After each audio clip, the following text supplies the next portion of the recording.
I was at home in Atlanta, Georgia, doing nothing, working at a relatively crap job. A band called The Casualties asked me to go out with them to sell merchandise. And then my brother, Troy, plays in a band called Mastodon. 16 years later, it has kind of snowballed into my career. Fix broken guitars and broken amplifiers for a living now, which is pretty awesome.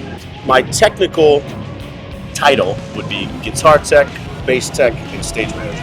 I make sure the guys are taken care of and make sure all the instruments work most of the time.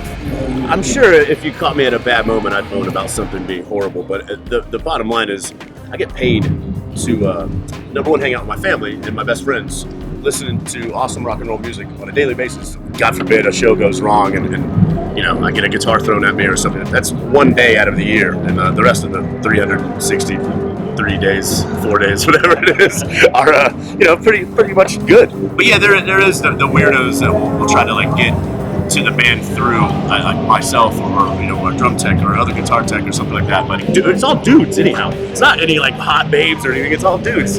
Off the top of my head, I can't think of any like crazy stories. Like if somebody wanted to buy me like a car to like come and high five Braun, I would definitely accept that offer because I don't have a car, so I need one. I live in Atlanta.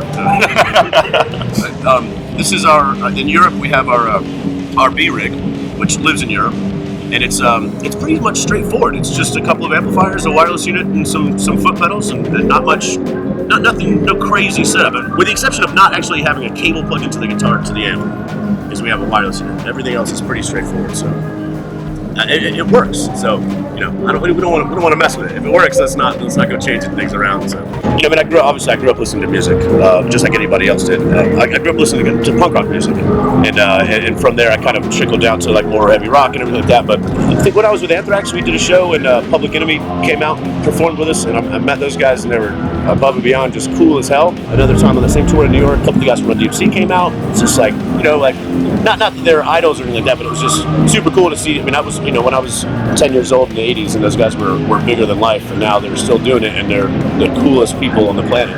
Like Alice in Chains is playing right now, and their dressing room's right next to ours, and we hang out and drink beer with them. And and when I was in junior high school, I was listening to their records, and they're, you know, now I'm drinking beer with them. Like, you know, we first name basis, and we send each other nudes via text. It's like not really, but you know, it's cool. It's just, if you look at my phone, it's like, wow, I used to like idolize this guy. Now we talk on a weekly basis or something. So yeah, it's really cool, and especially too because I don't play in a band. I'm behind the scenes guy. I get overlooked, which is totally fine. That's what we're here for. And then for guys like that to remember you and chat to you, it's pretty awesome. It's one of those things. It takes a very unique individual. That's why there's not, you know, a million people out here doing this. You know, you're away for all the time, and 9 times out of 10 your wife leaves you and takes your dogs, and there's your favorite dog or whatever. I mean, I would highly suggest it, but it definitely takes some thick skin, and just be prepared to be gone forever.